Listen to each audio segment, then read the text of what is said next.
In an effort to remain as cozy as possible, today I've decided to share with you all the most recent books that I've sat down right here and read in one sitting. Oftentimes I will pack a little bag with maybe my book, my computer, a blanket, whatever else I might need, and I'll come down here at the Kenect Nashville co-working space in my little reading nook. I like to sit right here and just read an entire book in a day. I've done it plenty of times, and it's just the best. There's even a little coffee bar right here that you can just get a nice little warm beverage, bundle up, and get comfortable, get cozy. I'm all about being as cozy as you can possibly be.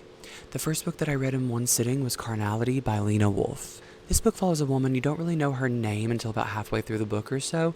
She has a 3-month stipend to study in Madrid, and she meets this man in a bar one night randomly, and he's basically like, I need a place to stay. And she's like, no, that's weird. But somehow it ends up happening, and then he tells her the entire story of how he ended up where he is. It's creepy. There is a weird game show involved that's kind of giving Hunger Games meets an episode of Black Mirror. There's a nun with one thumb. It's very strange, very odd. Couldn't get enough. Love books like that. Highly recommend. If you love complicated main characters, if you love to think about your morals, if you love to be creeped out, you'll love this book. The next book that I read in one sitting was One's Company by Ashley Hudson. I'm like, relatable. This book is basically about when stan culture goes a little too far. This woman loves the show, Three's Company. Not just loves it, she kind of makes it her life mission to show just how much she loves Three's Company. Another complicated main character. She's not really likable, but she has gone through a lot of really sad, really crazy stuff, and she just wants to live in the show Three's Company, and she's going to do whatever she has to do to make that happen. There are a lot of underlying queer tones to this story as well, which I love. Love this story. Couldn't get enough of it.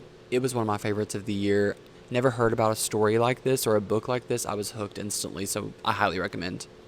Next up, we have The Horror by David Sodergren. I've been reading a lot of David Sodergren lately. I love his writing style, and I love this book in particular. The main character in this story is not complicated to love at all. She's instantly lovable. You're rooting for her the whole way through. She is a woman in her late 80s, and I feel like that's a really unique perspective to write a book from. This book is kind of like your classic love story meets like a really dark version of Little Shop of Horrors. It's very bloody and grim and really strange, which means that I instantly loved it. I wouldn't say that I'm the type of person to read like a romance story. I like weird, I like creepy, I like to scream, I like to holler, I like to rock out. But if I were going to recommend a romance, I would recommend this one. The most recent book that I've sat here and read in one sitting was I Who Have Never Known Men by Jacqueline Hartman. I have not stopped thinking about this book since I've read it. It's been constantly in the back of my mind. I can't stop thinking about her.